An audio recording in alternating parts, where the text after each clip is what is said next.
The Big Nap, Chapter 4, Science Friction. If classrooms were drugstore products, Mr. Ratnose's class would be Snore More, the cure for insomnia. Right and left of me, heads and eyelids drooped like spaghetti from yesterday's food fight. Shirley Chameleon slumbered behind her book. Waldo the Furball looked like he was hibernating. And then Mr. Ratnose ratcheted up the snooze factor. It's science time, boys and girls. Scattered groans greeted his remark. Geology is the study of the earth and its history, he said. Now, who can tell us what the earth is made of? My attention wandered like a disobedient dog. On a piece of notebook paper, I doodled a couple of aliens dissecting the planet. They had strapped it to an operating table and were slicing open the earth like a ripe melon. Maybe they'd do the same to my head and put me out of my misery. I started to erase an alien's face when, kss, the last of my eraser wore down. The page tore. Then an even worse sound hit my ears. Oh, Chet? It was my teacher. He held up a pointed rock in his hand like the holy lump of St. Hassenpfeffer. Can you tell us what kind of rock this is? He asked. Rocks are rocks, I said. I take 'em for granted. Mr. Ratnose's lip curled in a sneer. Not even close. Can anyone help us? Biddy Choo, the gopher, flagged her arm in the traditional "oh, oh, oh, call on me" signal. My eyes drifted back to my drawing. Drat! I need a new eraser to improve my latest masterpiece. Who would have one? I looked around. There he was, right before me. Bonute, the sassy salamander, your fourth grade source for rubber band guns, whoopee cushions, squirting flowers, art supplies, and other trouble-making tools. I hissed at him. Bo, lend me your eraser. Nothing. He watched Mr. Ratnose closely. The back of Bo's thick head gleamed slightly, like a fridge in the moonlight. Stronger measures were needed. The spitwad sailed from my straw and bounced off Bo Newt's skull with a satisfying thwop. Duh. Bo turned to me with a loose grin. His eyes were as empty as a bully's mailbox on Valentine's Day. I said, Can I borrow your eraser? I waved my hand before his face, but my classmate kept on staring like his choo-choo didn't go back to the station anymore. Science good, he slurred. Uh-oh. Something was definitely wrong. I'd seen students lobotomized by a boring science class before, but they usually snapped out of it after you hit them with a spitwad or gave them a double-strength noogie. At last, Bo handed me his eraser. His wide-open mouth could have caught a freight load of flies if he'd known how to shut it. Bo had never been the sharpest crayon in the pack, but this was ridiculous. Bo, you okay? I whispered. He put a finger to his lips. Shh, teacher talking. I frowned. Since when had Bo Newt ever cared about anything Mr. Ratnose had to say except class dismissed?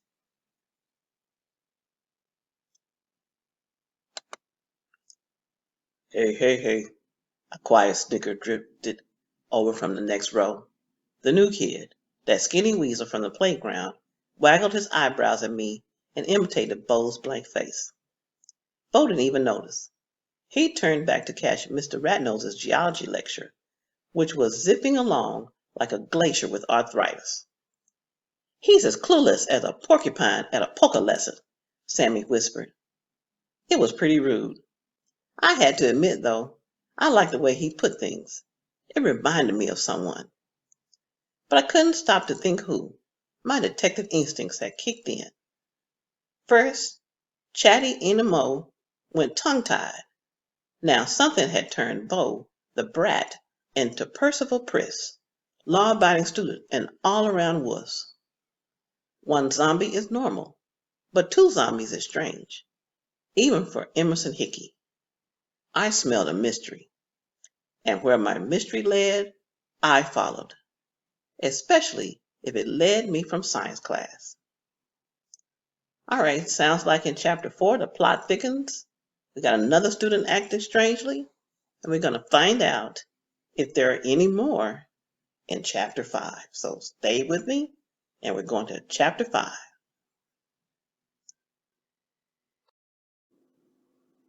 We're continuing in the book, The Big Nap, and we're now in chapter 5, Little Bo Creep. At recess, I waited outside the classroom for Bo Newt, and waited and waited. Finally, after all the other kids had split, I poked my head through the door. What I saw left me colder than a penguin's lunchbox. A blackboard. A student. Bo was cleaning a blackboard. I blinked, then shook my head. Usually the teacher's pets, Igor Beaver, Biddy Chew, and Cassandra the stool pigeon, fought for the honor of erasing. But Bo? My salamander buddy liked to roughhouse, tell booger jokes, and draw rude pictures. He had about as much class as a wildebeest in a dinner jacket. Bo was no teacher's pet. Things were worse than I thought. At last, Bo finished erasing and exited the classroom with an armload of books. I fell in beside him. "Hey, Ace, what's shaking?" He stared straight ahead, shuffling like a wind-up toy. "Saw you at the blackboard," I said. "You haven't gone all teacher's pet on me, have you?" This was a serious insult. The old Bo Newt would have decked me in a heartbeat. This new Bo turned his head toward me stiffly. "Bo help teacher. Teacher good." I grabbed his arm. "Okay, Bo. The gag's gone far enough. Nobody's laughing." He slipped from my grasp and shambled off. "Bye-bye, must study." I blinked. Bo wasn't that good an actor. I knew. I'd been in a play with him. That meant that my classmate had had a serious personality transplant. Or maybe he was a real zombie. I watched a slow-moving salamander approach the library. He reached the door at the same time as a guinea pig in a yellow sweater. Ina? She looked like a shorter clone of her sister, but she moved like Bo, in a stiff-legged trance. They bowed to each other. He held the door for her, and they went inside. It seemed Emerson Hickey was having an epidemic of good manners. Stranger and stranger. I spotted the new kid, Sammy, just down the hall, chatting with Fredo the bully. Sammy passed a bag to the big muskrat, who chuckled and sauntered off. When Sammy noticed me, he waved me over. I strolled up to him. "Hey, pal," he said in a voice smooth as creamy peanut butter. "Sammy's the name, weaseling the game." I started to say. He held up a paw. "Hey, I know who you are." "Chet Gecko. You're a big lizard on campus, the man with the plan." It was flattery, I admit, but when a guy's right, he's right. I checked out Sammy. He lounged against a pole, cooler than a root beer popsicle. His brown fur was glossy, and he had that knowing look in his eyes, like the fifth graders who practice kissing behind the bungalows. "You new here?" I asked. "Just fell off the turnip truck," he said. "We move around a lot, so I'm always the new kid." Sammy chuckled. "It's about as much fun as a long ride on a busted roller coaster, but I'm used to it."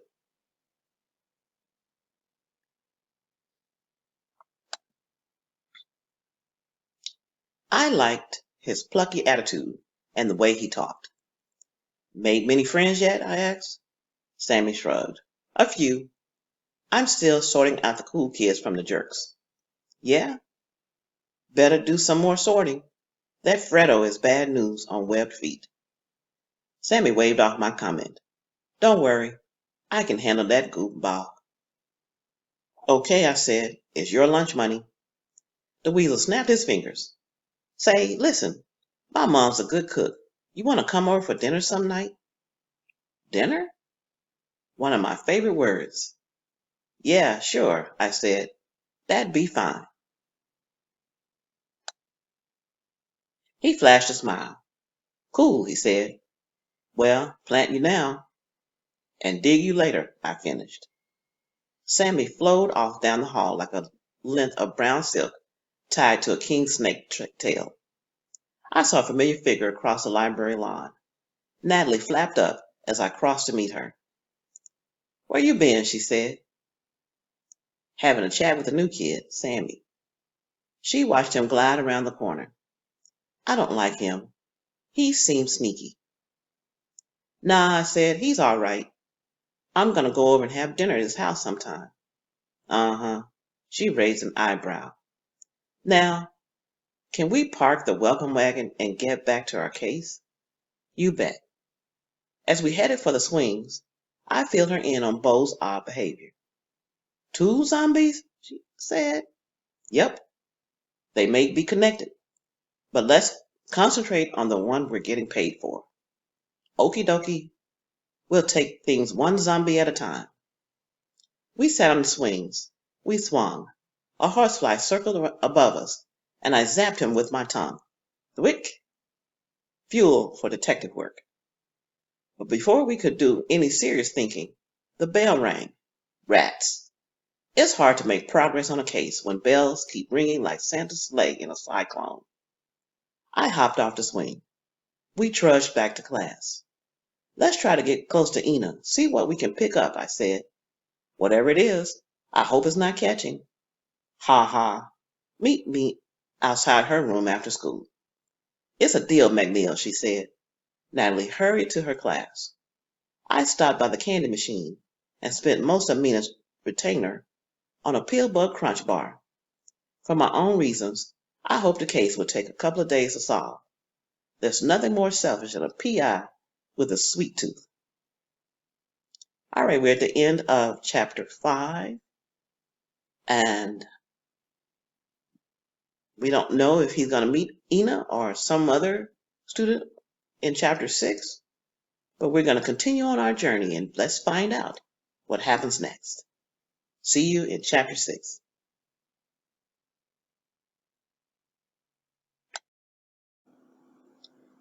The Big Nap, chapter 6, Danger in the Dewey Decimal System.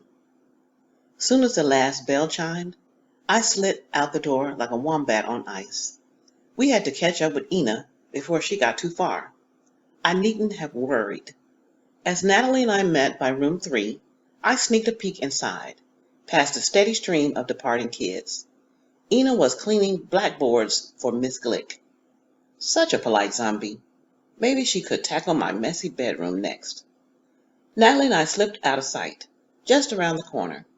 Miss Glick had kid radar, and it wouldn't pay to get caught in her sights. We leaned against the wall, and Natalie whistled a little tune. What's that you're singing? I asked. Macarena. What, yeah? Well, you'll be singing Bye Bye Birdie if you don't knock it off. We're supposed to be spying. Natalie put a wing feather to my mouth. Shh, here she comes. We faded back behind some scraggly bushes and watched as Ina shuffled by. But we didn't need to hide. She wouldn't have noticed anything short of a flying saucer crash landing on her foot, spitting out a string of aliens singing, Scooby-Dooby-Doo. Still, it never hurts to be sly. Natalie and I slipped out of the bushes and idled down the hall behind the yellow-sweatered guinea pig. Ina didn't look left or right. She marched, slow as the last minute of the last day of school. Up the hall, then right, down another hall, then into the library. Odd, I said to Natalie. She went there at recess, too. Maybe she's got to study for her Monster Ed classes. Or maybe, I said, something's going on in that library. Something even scarier than required reading. Natalie shrugged. Don't know, but we need to go in there anyway. Why is that? Neither of us knows anything about zombies. What better place to find out than the library? She had a point. Other than the one at the end of her beak, I mean. After giving it a minute, we pushed through the library doors and into the cool quiet. I scanned the book stacks. No Ina. We poked into the computer room. Two bratty prairie dogs played video games free from the librarian's gaze. But still no Ina. She'll turn up, said Natalie. Meantime, let's research.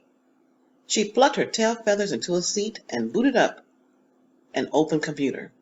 Within minutes, Natalie had collected a host of zombie websites. The Undead and You, Harry's Happy Zombie Page, Hypnosis and Zombieism, Flesh Eater's Fun Time, www.evilzombie.com, and scads of others.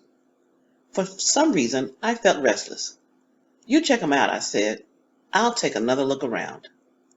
I re-entered the main room, pacing up and down the deserted stacks. Where was the librarian? Back behind his desk, I slipped into a short corridor lined with 3 doors. Yeah, I know it's off limits, so sue me. I'm a Snoopy detective. One door led to the bathroom, empty. One door led to the storage room, locked. A faint murmur drifted through the third door, like a radio station beaming from Mars. I leaned closer. Some kind of meeting? I didn't hear him approach, but my nostrils flared at the smell. Air de roadkill, with just a hint of incense. Now, who at Emerson Hickey was tough enough to wear that scent? I had to find out. Heidi ho, rumbled a deep voice. I'm the new librarian. I turned. Thanks, pal. You just saved me a lot of detective work. My eyes met a fuzzy belly button. I craned my neck and looked up. His hairy chest was no broader than the back end of a Mack truck, and he wasn't quite as tall as a redwood tree, but you could still tell. This was one big possum. Sleepy eyes lurked behind wraparound shades, and a blue beret crowned the whole affair. Pretty snappy for a marsupial. Don't believe I've had the pleasure, he said. My handle is Aloysius the Oldest Bunk, but you can call me Cool Beans. May I help you with something? Caught red-handed while snooping, I improvised. Yeah. I was just looking for some books on zombies. Nobody was around, so I...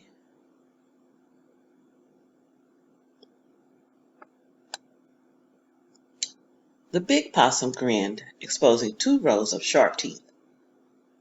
Copacetic, Daddy-O, right this way. He plopped a python-sized arm across my shoulder and steered me back to the book stacks. You're in luck, little lizard. You're shooting the breeze with a local expert on zombies, doopies, ghouls, spirits, and mocha lattes. Cool Beans leaned down and plucked a book from the shelf. And it's a swinging thing you met me, he continued, 'cause this is the only book on zombies we got. I glanced at the cover. The Little Zombie That Could. Not exactly the finest in ghoulish reference materials. So, Mr. Beans, I said. Cool Beans, said the possum. Mr. is for squares and squirrels. I nodded. Cool Beans. I need to know how to tell if someone's gone zomboid. I mean, what are the signs? The burly possum narrowed his eyes. Why are you asking? It's for my class project, I said. He said. Well, your basic zombie stares straight ahead, walks all stiff-legged, talks zombie talk. Zombie talk? Yeah, you know, like books good, modern art bad, stuff like that. Also, zombies follow orders like I follow the smell of fine espresso. You dig? I leaned against a chair back. And how do you make a zombie? I asked. Well, Coon Beans glanced at the wall clock. Oh, man. Check out the time. I gotta split. He headed for the hall behind his desk at a steady amble, which for a possum is like sprinting a 50-yard dash. Later, freighter, he said. It's been uptown way out and wild. Cool Beans disappeared into the short corridor. A door opened and closed. Curiouser and curiouser. From what the big possum had said, both Bo Newt and Ina Mo had all the signs of advanced zombitude. I didn't know how they'd gotten that way, but I knew one thing. For a simple librarian, this guy knew an awful lot about zombies. The kind of stuff you can't learn from books. And goes to show you, there's no ghoul like an old ghoul. All right, that's the end of chapter 6. So we see that Chet has some suspicions about the librarian, Cool Beans, and we're going to find out if he's right. So stick with me for chapter 7.